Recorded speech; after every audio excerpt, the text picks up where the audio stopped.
parents went home, and about 2 hours later, they got a phone call that said, your daughter's dying of heart failure. You need to come say goodbye now. Because if it wasn't for Matthew, like I said, I wouldn't be here. And the first thing she did was place her head against my chest and say, that's my boy.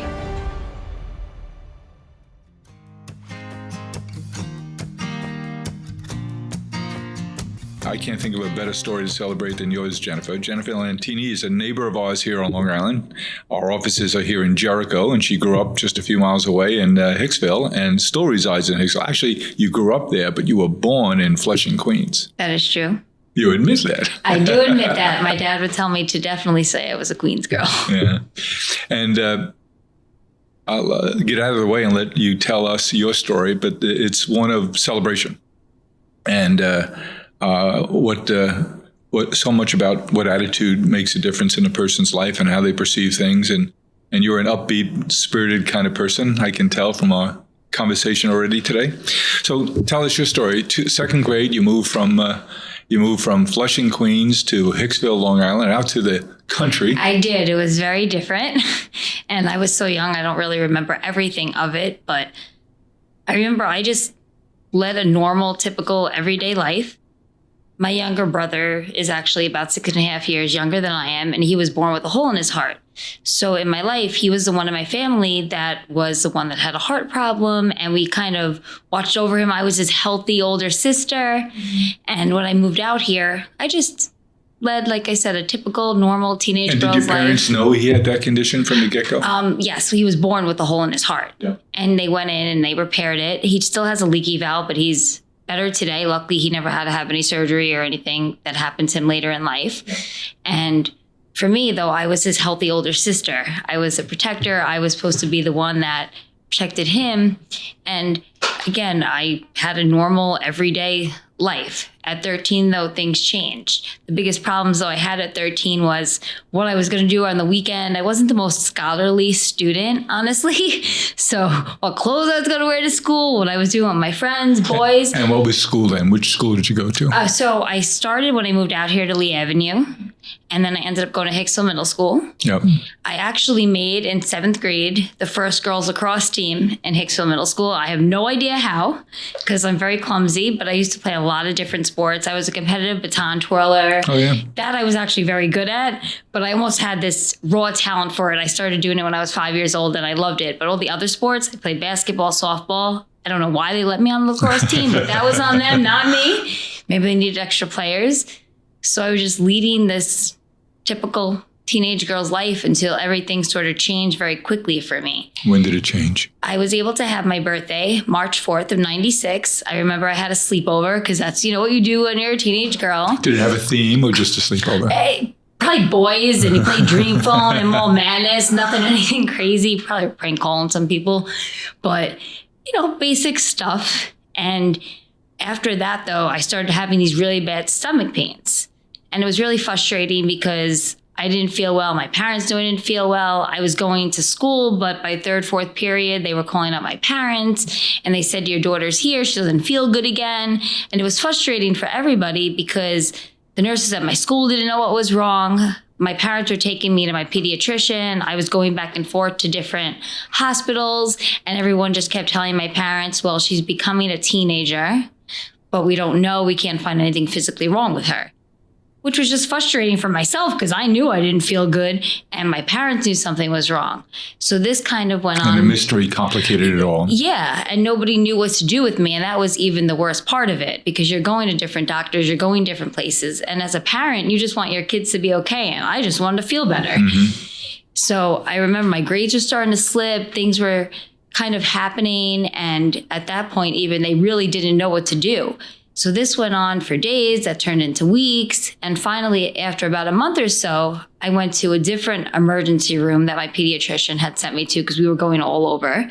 And there they had told my parents that worst case scenario would have been that my ovaries were twisted, which would have been hard because they said that I wouldn't have children then when I grew up. But my parents just wanted me to be okay. That was hard hearing as a girl. But again, they still weren't 100% sure because I was presenting with these stomach pains.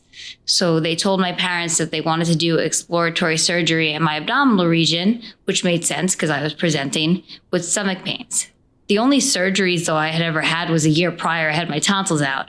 But that's a normal procedure that most people have when they're young. So I never had anything else done to me. And I had never even broken a bone at this point. So when they went in to do the surgery, I ended up going into cardiac arrest on the table. This is exploratory abdominal surgery. Yeah. And I have a very small Italian-Irish family. I have my mom, my dad, my brother, and an uncle and an aunt. So they told my parents after that, go home, be with my younger brother, come back in the morning, that I'd be sedated pretty much all night. And my parents went home, and about 2 hours later, they got a phone call that said, your daughter's dying of heart failure. You need to come say goodbye now. We had a family friend who was a priest, and he had come, and my uncle, my aunt, my brother, my mom and dad were all there, and they were getting ready to say goodbye to the little girl. They gave me my last rites, and everybody was ready for me to move on and pass on, sadly. But there was one doctor at the hospital I was at that was affiliated with Columbia Presbyterian Hospital. And all I remember at this point is waking up in a hospital surrounded by all these different doctors. Now, I was only 13 years old, and I went into the hospital and then ended up at another one. And they said to me, you're going to need a heart transplant. I didn't know exactly what that meant. I thought it was like my younger brother. I said, okay, sign me up, not knowing exactly what that meant or what was happening, because everything happened so quickly. I went from a healthy child to sick child in the matter of a month. And everything, it was just this whirlwind of emotions and things going on. When I got to the hospital, they give you something called a Broviac tube, which is a permanent IV they place in your chest. I ended up contracting cardiomyopathy, which in the transplant world is very common. Is it? It's something where your heart gets enlarged and you can't physically move. I couldn't even walk a foot or two without being in a wheelchair or being able to not have an IV pump inside of me. You started out when I was in the hospital, I started with 2 to 3 IVs with different medication that was making my heart pump enough. I ended up then with 4 and 5. But when you're there, they try to make your stay as normal as possible. They have something called Child Life. You're actually put into the school's program. So you're at a city school, but at the hospital. So if you felt good, you went to school. You don't feel good, you don't have to go to school when you're in the hospital. Child Life was my saving grace. That's where you make activities, you do arts and crafts. They even made a schedule. I was kind of, I don't want to say rebellious, but I kind of was like, I would tell the doctors when they could see me and when it was my time. Not that anyone actually listened to me, but I had a chart. Like, I go to Child Life at this hour, I go do this at this hour. And my dad and my mom were there all the time, constantly. They would push me around. There was a boy named Larry who was also in the hospital that I was waiting for. We were both waiting for transplants. I think too, I'm actually blessed in a way that I was 13 waiting for a transplant, because I don't think I fully understood that somebody was going to have to pass away for me to live. I think I got the understanding and concept, but I was so young and so sick that I fully wasn't able to comprehend what was going on. So that was sort of its own blessing in disguise. I mean, back then, our parents would take us to the adult side of Columbia Presbyterian Hospital, and that was a big thing. And we thought we were sneaking out. Meanwhile, the nurses and doctors knew you'd have to be plugged in, so you couldn't go that far. I got to go outside for a few minutes a couple of times throughout my stay, but really you're in a room the size of here waiting for somebody to pass away so you could live.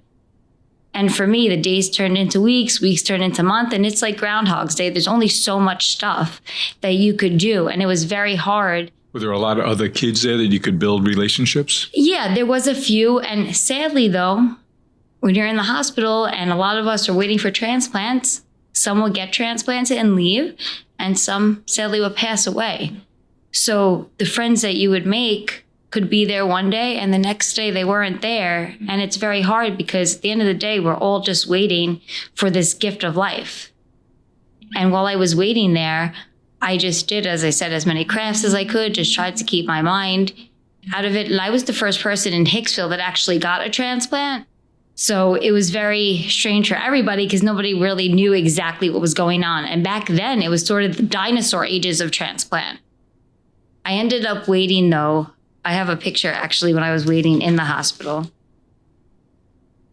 I was very fortunate too that they decorated my room and they made it look like a bedroom that you had, like my own room. And my parents, they told me I would stay in one room while I was waiting for my transplant, but that never happened. So, they're moving you from room to room. And every time I had to move, though, they get a little upset because I had so much stuff. This was just a little bit that you could see in the picture. And I still don't know to this day why I was wearing sunglasses. But I guess I thought I was cool. You were a movie star. Yeah, I was a rock star in the hospital, I remember the nurses be like, oh God, this girl's got to move again. And now we got to take all this stuff to another room. And my mom even told them, though, they said, well, you shouldn't have told a 13-year-old that she was going to stay in one room, because I had tantrums. It was a hard situation by everybody. But what year was this? This was 96. 96. Okay. And my parents, they did the best that they could too. They had my brother, and since transplants weren't very common then. No, I was very, very lucky. So that after I waited 3 months and a day, and on July 6, 1996, a young boy named Matthew saved my life. This is Matthew in the picture, and this is his stepfather and his stepsister.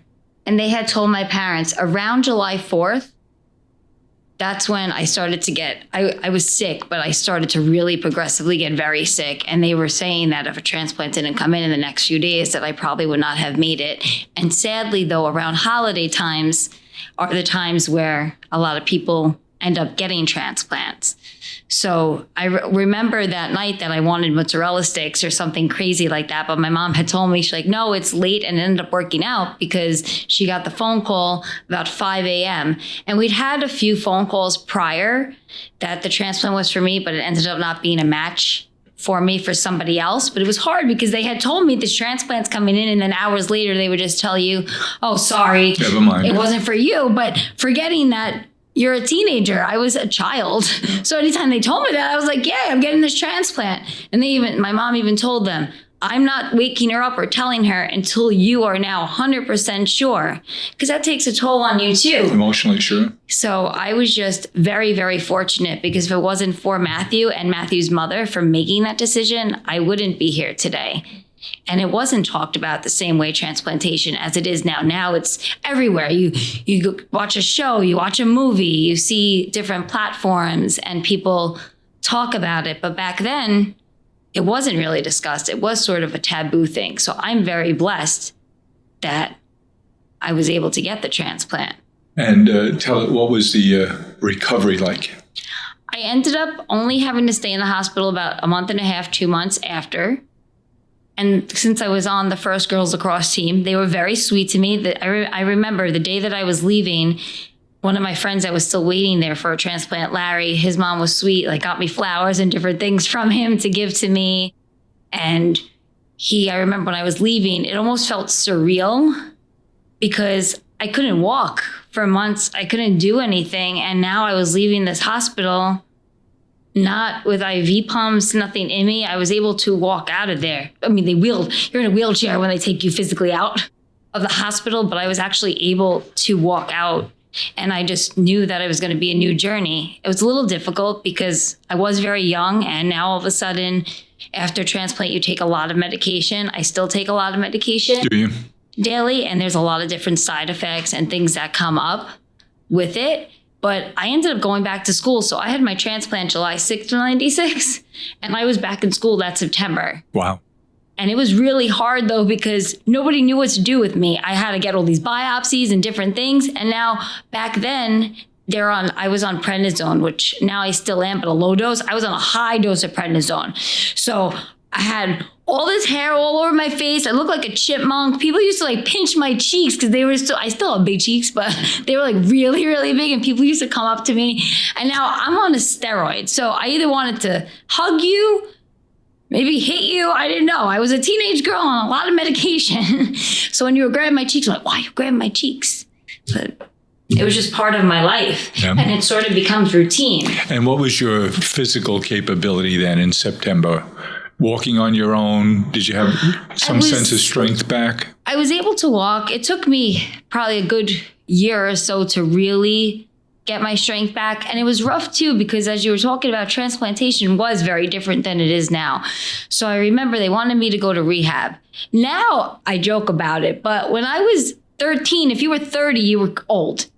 So they sent me to St. Francis rehab, and over there, I'm not trying to be mean, but they were like 67-year-olds. And I'm going, what am I doing here with these people? Like, you're all these old people. What? I'm not going to stay here. And my dad used to make me go, and I would just sit there and be so upset. And he's like, I'm going to do your physical therapy for you. I said, good, you do it. I don't want to do it. I was a young teenager just trying to navigate being a teenager. Now with this transplant, I'm just trying to stay alive. It was a very confusing time in my life. Even I remember my first speaking engagement was with the American Heart Association. I don't know if you know Joe Torre and Frank Torre. Sure. So Frank Torre had a transplant around the same time I did, but he was on the adult side of Columbia Presbyterian Hospital. So he wanted for a press conference a child. He didn't care who the child was, but he wanted a child that had a transplant. So American Heart found me and they asked me to speak. Now, again, I was on a lot of drugs. I really didn't want to talk about my transplant. So my first speaking engagement, I did this whole big press conference. They were super nice. My brother was following around Joe Torre with a video camera. That was like in the old school days with the little cameras. And Joe Torre is like, don't get my backside. I'm bald. Like, I don't want to see that side. But they were super nice. And we ended up doing the press conference, and I did this event at the Crest Hollow Country Club. And then I didn't know I was going to speak there. So they asked me to come up there, and I was just like a stone. I'm sitting there. My mom comes up because she didn't know what to do. She's like, if you were the Backstreet Boys, she'd be talking to you right now. I mean, again, I'm there with Joe and Frank Torre, who I didn't really know. My brother was a Yankee fan, but he was young. But like, who are these little men that want me to speak? Like, I didn't want to really discuss it. And after that, it was just something that became part of my world. That I started speaking with the American Heart Association. I'm part of Long Island TRIO, which is Long Island Transplant Recipients International Organization, which we also have a rose garden at Eisenhower Park to honor donors and donor families. And they grew up with me. They're an organization that's seen me since I'm young, and now they all know me now. And it was kind of hard because back then they told my parents I'd be lucky if I had this transplant 5 to 10 years, because they didn't know statistically back then what was going to happen. So every time I'd hit a milestone, like every 5 years, I'd be like, wow, I'm still alive. And I remember them saying, oh, we're not sure she's going to make it to her 25th birthday, her 30th birthday, her 35th birthday, my 40th birthday. And now I'm 41. I'm going to be 42 next year. So for me, every birthday, every day is really a celebration. I'm the type of people you eat your cake first. And I celebrate every day as if it is my birthday, because to me, being alive is a celebration, because I'm very fortunate and not everybody gets that second chance at life. Tell us a little bit more about this role of advocacy that you've grown into. It's something that kind of just snowballed from when I was younger. From that first Crest Hollow. First Crest Hollow event. And I think the older I got, the more in tune I actually got with my transplant and saw that sometimes your voice can make a difference. And it's something now that today where I'm actually one of the ambassadors for American Heart as one of the girls for 2025. I do work with Women Heart. Long Island TRIO is a big part of my life. Many different organizations, Chris Klug Foundation, UNOS. And it's something for me that I don't think I could have ever planned my life this way. You know, when you're young, you think you're going to get married, have children, do different things. I ended up going to school for social work, and I didn't end up getting to pursue it. But for me, when I get asked to speak or share my story, it's one of the greatest accomplishments that I could do, because I really just want people to know they're not alone. And I feel that the numbers really need to change. Let's say 130,000 people wait yearly for a transplant. Only about 30,000 people are getting a transplant a year. 30 out of 130? Roughly. And that's heart only or any kind of? No, that's every kind. But think about that. That means that people are either passing away or they're still waiting. Living very ill. And that's not a life. You know, when you're waiting for a transplant, I feel that everyone deserves that second chance at life. And some people, most of us, need second transplants in our life. I know people that have had up to 4 heart transplants at this point. It's very common because a lot of the drugs, as much as they help us, they mess up other things in our bodies. So you could end up with second transplants, kidney transplants, because a lot of times the drugs destroy our kidneys or different parts. Is your drug regimen lightning?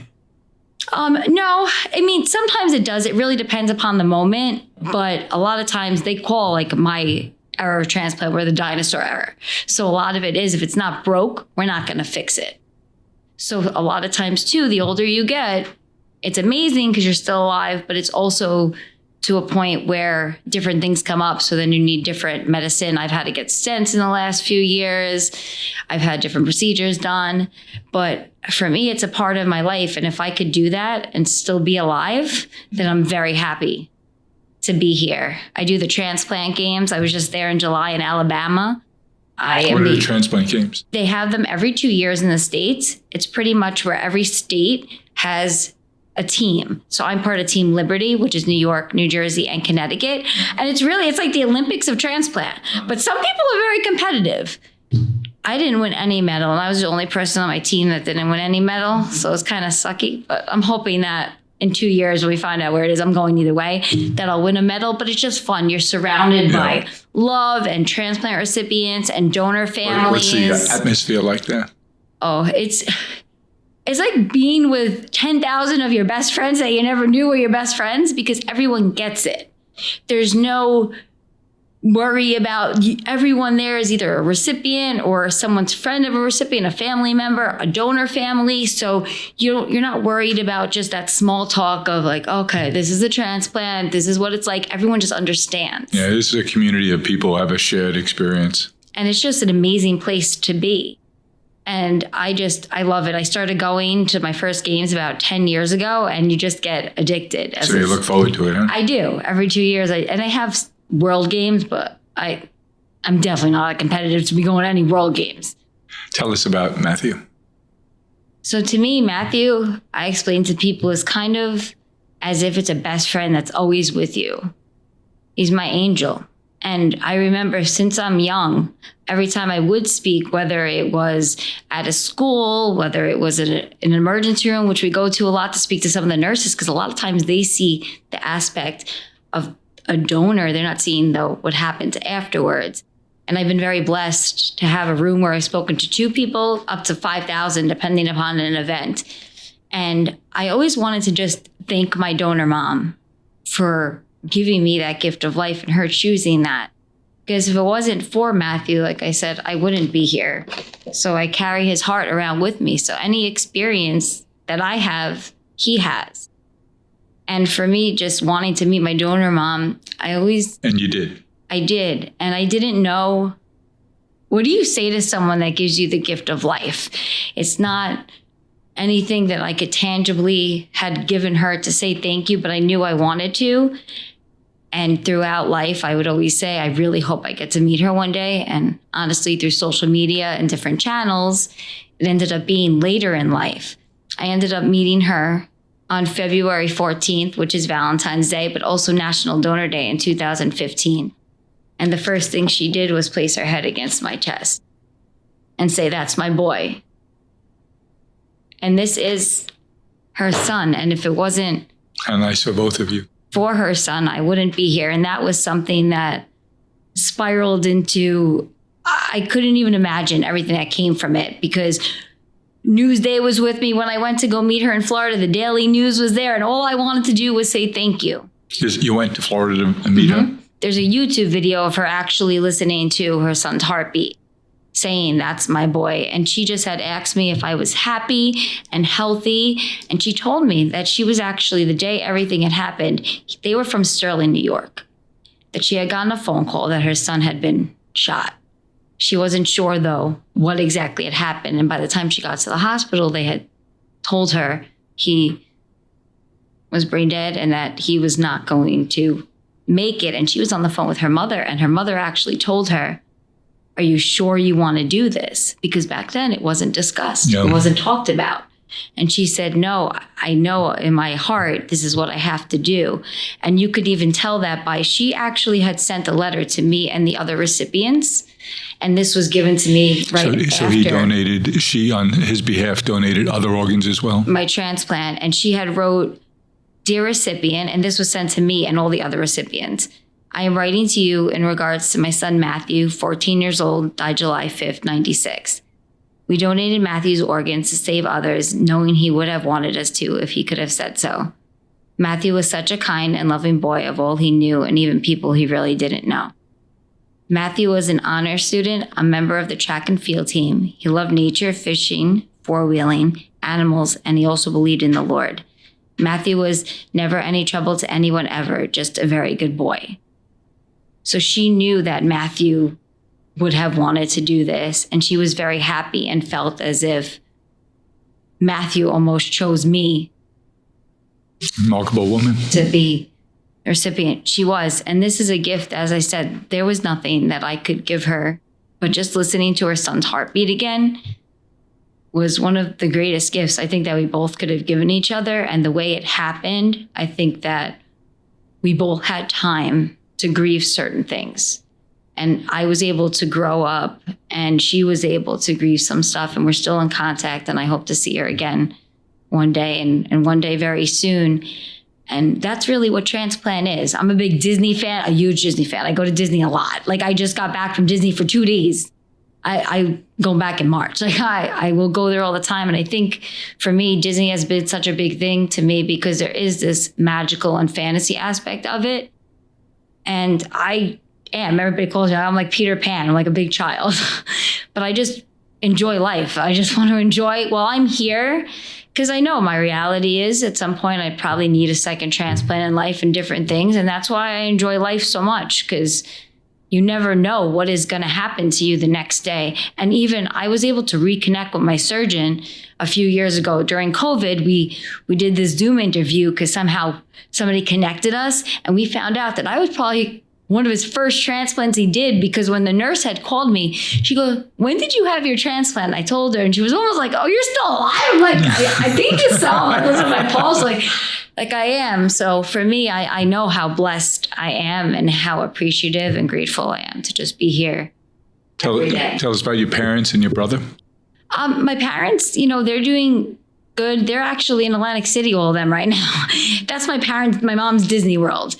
Mine is Disney World, hers is Atlantic City. And, they're all doing very good. And I'm very blessed because we did have such a small family that it was rough on them. And I noticed that more as the older I got, how much they really had to do. And even now, how much support they give me. Last year I had to have a procedure done, and something that happened. I was in the hospital for a little bit and different things. My mom was there every day. She knows my drugs probably better than I do, because they told them when I was younger, if you have family that's involved in the transplant, the longevity is better, because especially at that time, taking drugs for teenagers, that's why a lot of people go into rejection, because it is hard to remember and different things come up and whatnot. So they're all doing good. And even though we have a small family, I'm blessed to have the family that I have. And I don't think other people could have been any, I don't know. I'm just very grateful for the family that I was given. Your brother's health is good now? Yeah, he's good. He lives his life. He does everything he needs to do, and he just enjoys it. And my uncle, my aunt, everybody's really good. Mm-hmm. You mentioned when you were born in Queens, you mentioned the parish you're from. What role has faith, religion played in your life? It's played a big role. My mom is very religious, and I've been very fortunate. Now I go to St. Ignatius Church. I feel like I don't go to church, honestly, every week, but my mom has everybody praying, and she's had people praying for me for a long time. And I feel that it has made a big difference, because sometimes things that we don't see are the most impactful. That's what faith's all about. And some people will ask me why they think I have my transplant as long as I do. And I'm not really sure. I think that we all have a journey in life. And I think for me, I'm just starting to realize that my story is why I'm still here, because I hope that it could help change people's perspective on transplant. Even when I go speak at different places, I always tell them, I'm not going to lock you in a room if you don't become an organ donor, but I will share my story with you, and then you could take that from there. How do people become organ donors? So you could go on to the DMV's website. Department of Motor Vehicles. Very easily. You could do that. You could go to unos.org, which is United Network for Organ Sharing. Long Island Trio, which I'm a part of. You could go to litrio.org. They have a form. There's many different avenues now. And I think one thing one of my friends has always said, we speak in classrooms in different places, and we would say to people, how many people are registered organ donors? maybe a few hands go up depending upon if it's a college, whatever the case is. And then you ask people, well, how many people would take a transplant if they needed one? Everyone's hand usually goes up. So I also feel if you're willing to receive one, then you should also be willing to give. And people don't realize the transplant doesn't just affect one life. It affects everybody's lives that you're going to meet. You're helping that person, anyone else that they come in contact with. Even if you want it to be a living donor, people don't look at it always this way, but let's say that you need a living donor where you need a kidney transplant. Now you donate to someone, that takes that person off the list. So now somebody else could get a transplant. You're not just saving one life, but you're saving 2 lives at a time. And if it was your family member, you would want them to have that second chance.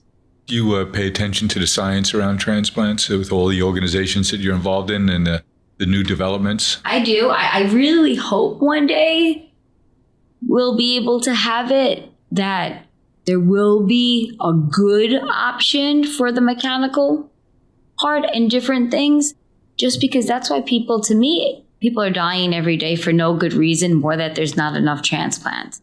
And I think that it's hard enough to get a transplant because you're not sure of the outcome. But if people didn't have to wait as long, I mean, you could end up waiting in New York in a hospital for a heart transplant for 2 or 3 years. Could you imagine being in a hospital for 2 or 3 years? You're not showering, you can't leave. I mean, I was fortunate because children go up to the top of the list when they're young because they want to make sure we get these organs. And that was though back then too. So the numbers have also changed. But people nowadays can't think about not taking a shower for a day or two, let alone you're in this hospital just waiting for someone to pass away. And it's very sad to me. And I just want people to understand that a little bit more and also to just really enjoy your life. Because so much stuff can happen that every day really is a celebration. I'm privileged to be involved with a health system here in New York, NYU Langone Health System. Okay. We have a transplant program and now a very active heart transplant program, last half a dozen years. And the fellow that runs that program announced to us at a board meeting about 5 years ago that they had just done their something like 58th heart transplant his team had done. And then he announced, and he was the recipient of that 58th heart. I remember that story, and because everybody's connected in the transplant world, we all... Dr. Robert Montgomery is his name. He's an amazing man. We all know each other. Yeah. But we were mouth open, the whole room of board members. It was just an amazing story, and to hear how his life was saved. I think he was at a cardiology conference when he had his first of 3 heart attacks in a few days. And if he wasn't at a cardiology conference, he wouldn't be with us. Well, his buddies were able to save him. And then he came back and NYU got a heart and he looked fantastic and he's running a very vibrant program now. So it's not only the lives that are saved, but what those people do with their life, like you, like Dr. Robert Montgomery. If we'd lost him, there'd be a lot of other people who would felt the consequence of that. What's next for you? Just enjoying life. I'll figure out my next Disney trip. I'm a cat mom. I just lead my life every day to the fullest. How many birthdays do you celebrate a year? 2. I celebrate my birthday and my rebirthday, and I usually do an adventure on my rebirthday on July 6th because I feel that that's mine and Matthew's birthday. What was your last adventure? The transplant games were actually during my rebirthday this year. The year prior, I was at the Edge in NYC, and I was pretty much on the side of the building. You scale it. I've swam with sharks. I've swam with dolphins. I've been many different. When you come across somebody who has, they're really feeling down, they're just blahs, and you have occasion to talk to them, how do you try and influence their life? I think I don't go in there trying to be like, okay, don't be sad now, because that's not going to work. But I think just sometimes being there for somebody and listening to them makes a big difference. And sometimes I have people that have come up to me that I don't even realize just the way that I act. I guess they're just like, oh, you made my day by just smiling or being you. And I think sometimes we don't realize how much power we have. And just a little smile or sometimes a little nod or acknowledgement to somebody makes a big difference in their world. So if you do see someone that might feel a little upset, even just a hug or a friendly hello makes a huge difference. How about social media? You mentioned that a few times. What role does that play in your life today? It's been something that it's been a great outlet for me. To me, it's almost like a living diary where I've been fortunate and I post things. And even there was one time that one of my friends that I know from the transplant community, who I never even met in person, he messaged me. And it was probably one of the most impactful, nicest things somebody could have said to me, because I had won an award. I've been very fortunate throughout my life, especially now that different things come up and I've won these awards. And I don't do it for any acknowledgement. I do it because I really want the world of transplant to change and people to know they're not alone. He messaged me and said, you know what? I don't care how many awards you won or whatever you did, but you just living your everyday life makes me feel okay after my transplant that I can live a life. And that was probably one of the kindest things anyone's ever said to me, because it didn't matter about awards or anything of that, just because I was living an everyday life to the fullest, that he felt that he'd be okay after transplant.